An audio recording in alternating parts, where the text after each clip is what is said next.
రేపే రాఖీ పౌర్ణమి అండి, అనగా 9 ఆగస్టు 2025 శనివారము నాడు వచ్చింది. అయితే చాలా మంది కూడా అడగడం జరుగుతుంది ముహూర్తం ఎప్పుడు అని చెప్పేసి. కానీ దానికంటే ముందు ఏంటి అని అంటే రాఖీ ఎలా కట్టాలి అనేది చెప్తాను, జాగ్రత్తగా వినండి. ఎప్పుడైనా సరే చాలా మంది కూడా ఏం చేస్తున్నారు అని అంటే ఒక బొట్టు పెట్టేసి కట్టేస్తున్నారు. కానీ దానికి పూజ చేయాలండి. ఎప్పుడైనా సరే మనము రక్షాబంధనము ఎందుకు కడతాము?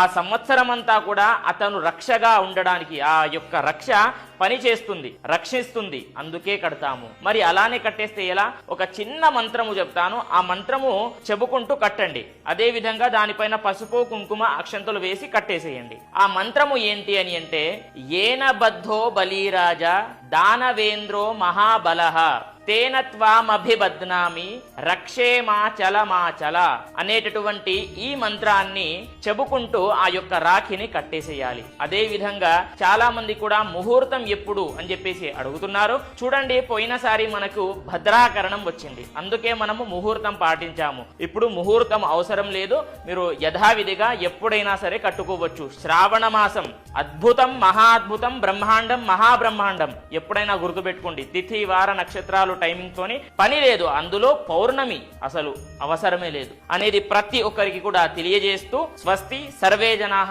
సుఖినో భవంతు.